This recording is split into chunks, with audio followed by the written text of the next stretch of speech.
Kisah perjalanan hidup Pangeran Walang Sungsang mencari syariat ajaran agama Islam.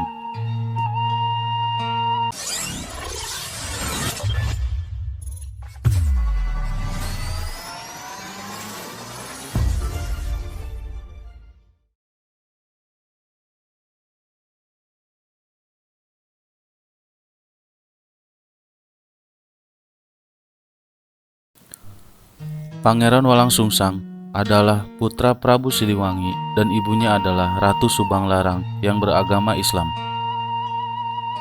Pangeran Walang Sungsang setelah mendirikan kerajaan Cirebon. Pangeran Walang Sungsang diberi gelar Sri Mangana Cakrabuana.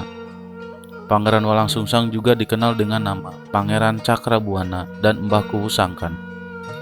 Dalam beberapa kisah dan sejarah, Raden Walang Sungsang sudah dididik sejak kecil untuk dipersiapkan menjadi pengganti Prabu Siliwangi atau pewaris tahta kerajaan Pajajaran.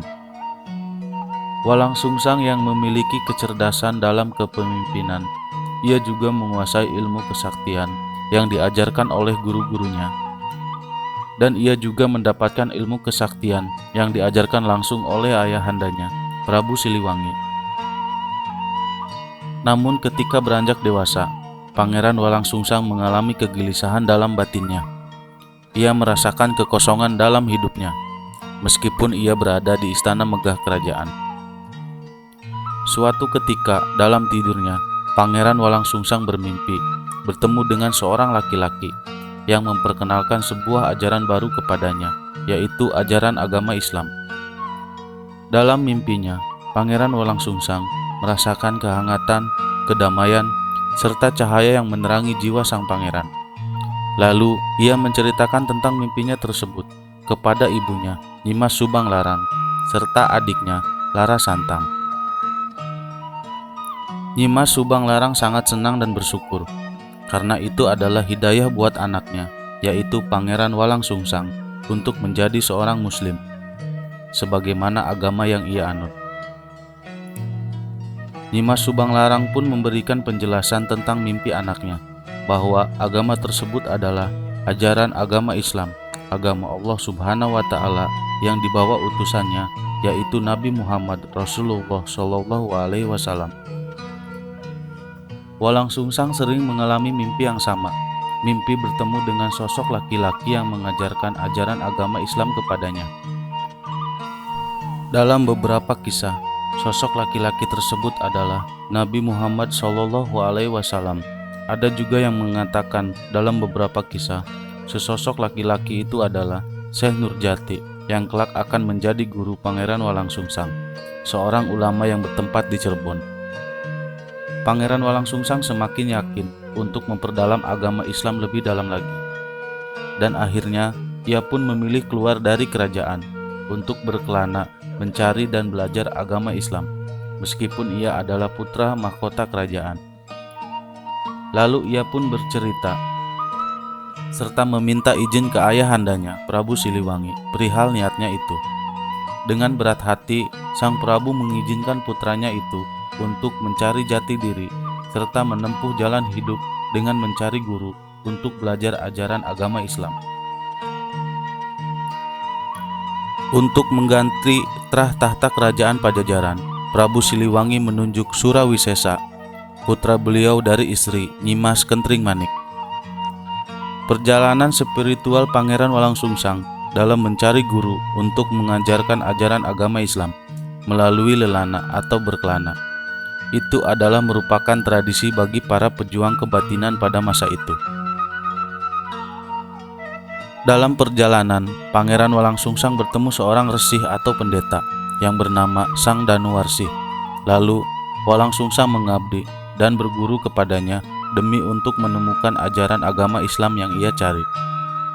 Namun di sisi lain, adik perempuannya, Pangeran Walang Sungsang, yaitu Lara Santang, sangat bersedih dan ingin mengikuti kakaknya berkelana untuk mencari ajaran agama Islam. Yang akhirnya Nyimas Larang Santang keluar dari istana kerajaan untuk menyusul kakaknya, Walang Sungsang. Dalam perjalanan, Lara Santang beliau tidak tahu harus kemana. Beliau hanya mencari sang kakak, Pangeran Walang Sungsang, sampai akhirnya Lara Santang bertemu dengan bibinya, yaitu Nyi Endang Sakati. Dan Lara Santang menyampaikan bahwa beliau sedang mencari kakaknya, Pangeran Walang Sungsang, yang sedang berkelana mencari ajaran agama Islam. Dan Nimas Endang Sakati menyarankan kepada Lara Santang untuk pergi ke seorang pendeta yang bernama Sang Danuwarsi untuk mencari petunjuk tentang keberadaan sang kakaknya. Pada suatu hari, sang resi mengajarkan kepada Walang Sungsang yang mengajarkan ilmu Buddha Prawa itu ada 4, yaitu 2 berada di Dieng, Gunung Cilangkap, Gunung Kumbing. Selain itu, Walang Sungsang juga menerima ilmu maripat dari sang guru Danuwarsi.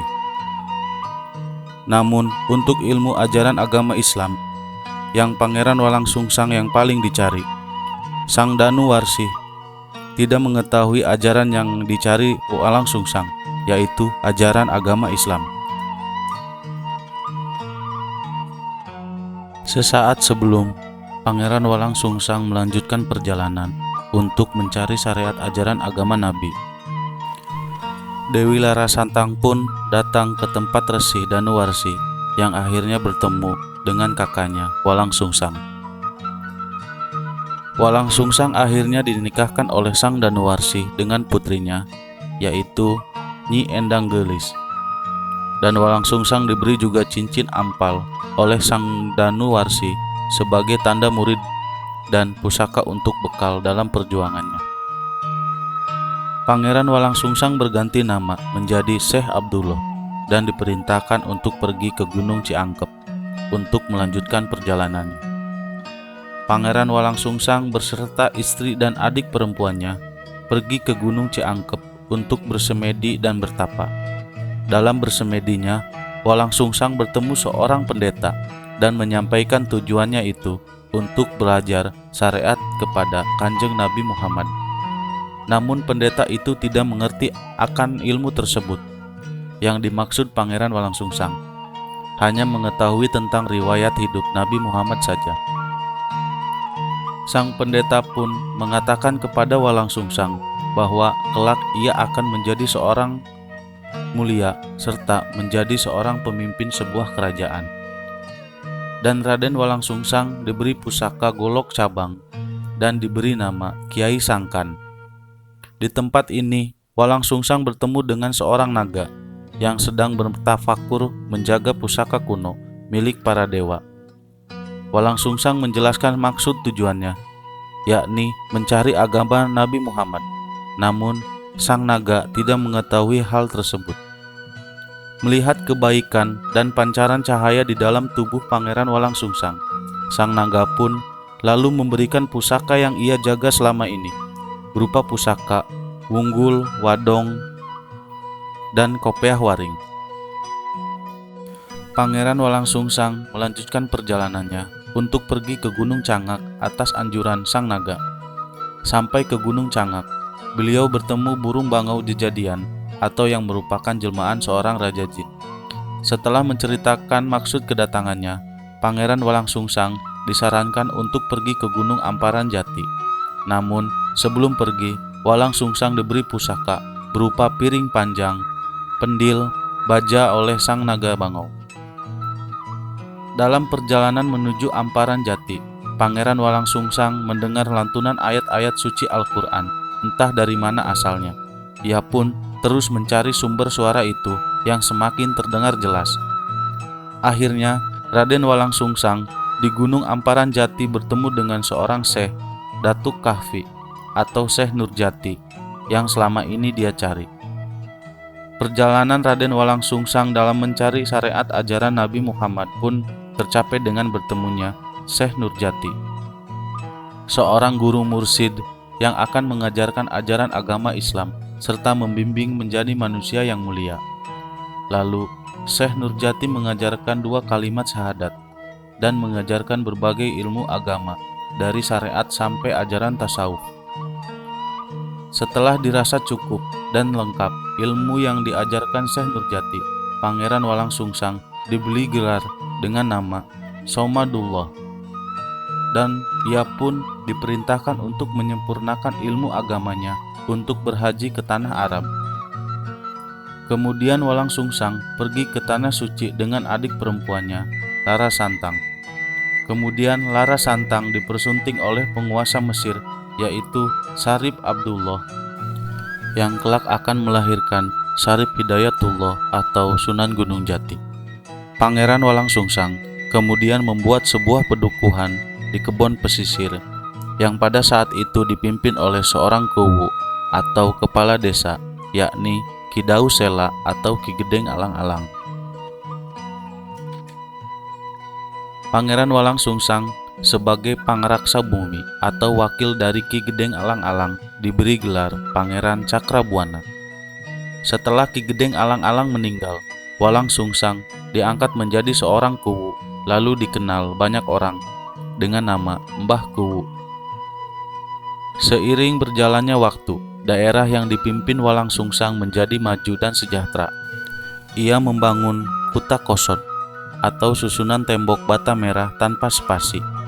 Ia mendirikan Dalem Agung, Pakungwati, dan membentuk pemerintahan di Cirebon. Dengan demikian, Pangeran Walang Sungsang atau Pangeran Cakrabuana atau Mbah Kuwu Sangkan merupakan pendiri pertama Kesultanan Cirebon, sebuah kerajaan Islam pertama di tanah Sunda yang kelak diteruskan oleh keponakannya, yaitu Syarif Hidayatullah atau Sunan Gunung Jati.